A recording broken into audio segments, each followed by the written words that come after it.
Welcome back to the shop. Just getting back from Greene Street Joinery with a big load of 4/4 cherry in the rough. Great price on this, $229 a board foot. So if you compare a board foot of cherry, which is 4/4 by 12 inches by 12 inches, to a 1x6 of poplar from the home store, which is just about $4, you're talking about $8 a board foot from the home store for poplar, as opposed to $229 a board foot of cherry from a big lumber yard. This happens to come from Lewis Lumber. So this was delivered to Jeff's shop, much bigger shop than mine. I decided to rough cut these at 8 feet, just about 8 feet, an inch and a half, because they're about 3 inches heavier than 14 feet. So that gives me an 8-footer and a 6-footer. And I felt like that was probably the best dimensions for what I work in. This is the first load of 4/4. I'll get the 8/4 next, but now I'm going to go and offload this into the shop. I'll show you what I'm working on because I just built a full-size model of the next project, and I'll kind of go through the whole process of how I get the plans made for that. I'm always having to stay 2 or 3 weeks ahead when I'm offering plans for a project to figure out the project and then have the plans made by Brian Benham. So we'll look at all that, then we'll run one of these boards, at least one of these boards, through the joiner and the planer and see what they look like all cleaned up. Kind of embarrassed to say that I'm stacking these boards on what is the sauna. The sauna project that I started a year ago, and this is as far as I got. But maybe that'll get going later. This is just temporary.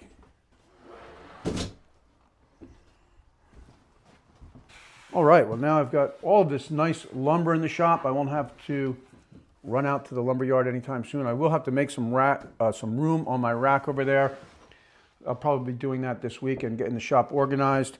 I do want to show you, this is probably going to be the first piece that I make out of cherry. I'm trying to build a collection of furniture. A lot of people are building the plans, are building the furniture that I provide plans for, so thank you so much. I really appreciate it. It's changing the business. Instead of just trying to make projects that will impress people because they're so different, I'm just trying to come up with a line of furniture to inspire woodworkers to build the furniture for their homes. So I'll bring the camera over a little bit closer and I'll talk about how this process works of making a model. In this case, it's a full-size model. So this is poplar, and it's a reproduction of a shaker bench with a few changes. The original is at the Metropolitan Museum of Art. It's almost 8 feet long and it has 3 legs. That's probably what I'm going to build. You can let me know. Would you rather me build one that's about 50 inches long or one that's almost 8 feet long? I'm trying to figure out what would be more popular, what more people would want to build. The 8-foot long one really has nice lines, but it's also 8 feet long. Maybe I'll make both. But the reason why I made a full-size model is the process of making the plans and having them in the store on my website. The project has to start with a drawing or a model or both. I get that done, and all this has to be done sort of ahead of time. And then I get all that information to Brian Benham, who gets my plans or turns my like chicken scratch plans into professional plans. So to do all that, I wanted to figure out these, so I can get this apart here. I wanted to figure out these leg braces, just the angles here. I also ended up making the bench a little bit bigger because the original measurements are a little narrow, and I think people are just bigger today. And it also seemed like it would be a little tippy if it was as narrow as the original. So anyway, before I can launch a video, I need to have the plans done. I need to kind of have everything all ready to go before I hit that publish button, usually at 8:30 on a Saturday morning. So anyway, I've got the project here. I figured everything out. I might make a few little changes. I'm thinking about making the seat literally a 1/2 inch narrower. That sounds ridiculous, like a 1/2 inch. What is that? What difference does that make? But what it does do is it makes this area a little wider, and that'll increase this angle. So I'm not sure exactly what this angle is, but it will be leaned back a little bit more if I make the bench seat a little smaller. So what I want to do now is process one of these cherry boards, because that's what I'm going to be making this out of, and we'll see how long it takes. Also wanted to point out this mistake. Mistakes are all part of woodworking. This is probably just because I was rushing. It's a model, but you can see I made the dado too deep. This would be a problem if it were the original, because it does make the bench a little weaker, but at the same time it is still supported by these two braces, so I'm not concerned about it. And since it's a model, I'll just rip a piece, fill that, and this is going to be painted anyway, and probably go in the garden or somewhere. Just kind of a casual piece, but just pointing out that mistakes are all part of woodworking. Better to make it on a model than the original. Now that I'm working with all this rough lumber, that'll probably be the inspiration to finally put a helical head on this jointer.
Well, that didn't take too long, and I kind of enjoyed the process. I would say that was maybe 10, 11 or 12 minutes.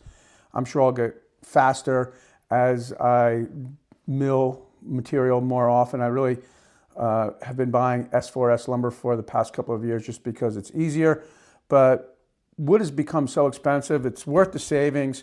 I'd rather spend 10 minutes milling a board and then eventually, an hour milling a couple of boards, as opposed to spending an hour or two driving to a lumber yard, spending more money than I need to spend, and maybe not getting the kind of quality material I like. Now, this started out as 4/4.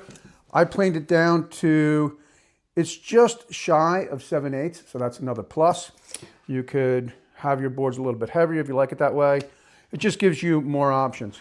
Now you can see this cherry is very light and pink. I want to bring this board inside and put it on top of one of the projects that I built a few years ago, so you can see how dark and beautiful cherry becomes just with age.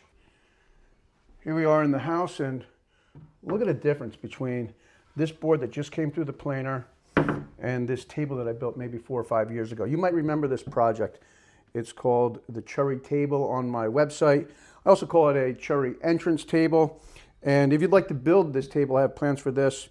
And I've also bundled this table and the matching game table together to save a little money. I'll put a link on the screen for that, maybe a screenshot too, so you can see what it looks like. But that's why I made the commitment to buying so much cherry. It's just so nice to work with.